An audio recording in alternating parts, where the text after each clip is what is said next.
Good morning, darling. Hello, darling. Trusting you're all well. And today I'd like to share a word, and I hope it blesses you just as it has blessed me.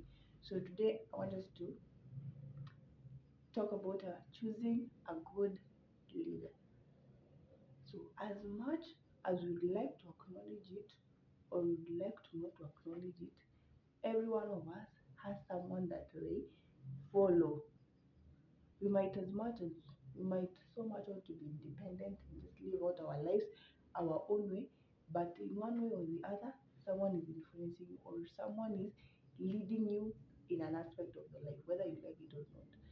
And the good thing is that most of the time, the people who lead us, maybe unconscious, subconsciously, like you don't know, like you're following their route, or, is because most of the time what they speak or what they talk about is how they live out their life. And that's a good leader if they're speaking this and they're following, and whatever they are talking about is how they are living their life. So unfortunately we have the other edge of it, or the other side of it, whereby people we have people who speak of a certain way. Let's say they speak of route A as the way to maybe a certain place, but they use route B, like whatever they're talking of is not their work. So that's the other side of leaders. So in the Bible, we have we have been set a way of how you can choose a good leader, or how you can identify a good shepherd. Let's talk about that. So Jesus talked about leaders who were hypocrites, like they were forcing their city, their, let's say, flock to do a certain thing, whereas they are not doing it themselves. So those are not good leaders. So the Bible tells us that we should put every spirit, or let's say leadership, into test. And for us as believers, you need to put that leaders sayings of words into test. That is the word of God. You need to contrast. This is the word of God and this is what he's saying. So are they aligning or do they collide?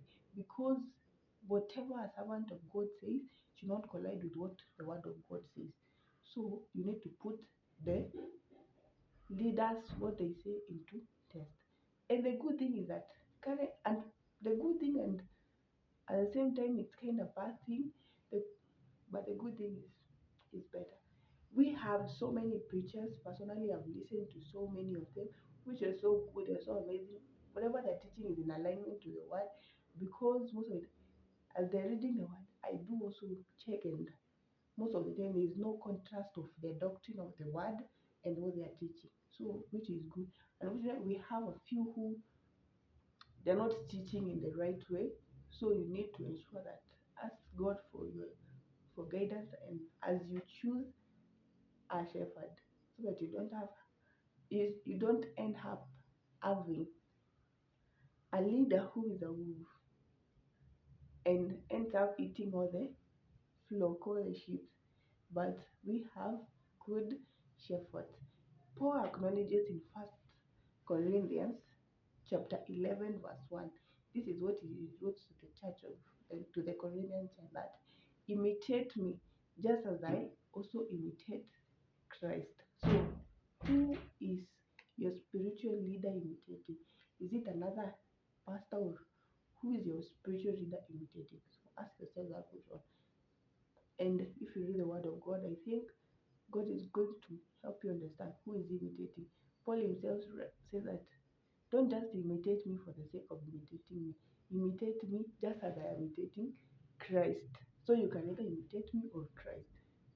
It's not a must imitate me. I'm imitating also Christ. So you can also imitate Christ for yourself. Sorry. A good leader shows the way.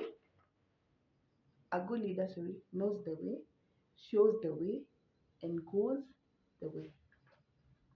So is the leader that you're following, does he know the way? Does he show the way? Does he go the way? Jesus did that for us perfectly. He knew the way, he showed the way, and he went the way. So choose a leader, choose who leads you, who's going to lead your life wisely. May God help us. Yes. And I wish you and have a blessed and amazing day. See you.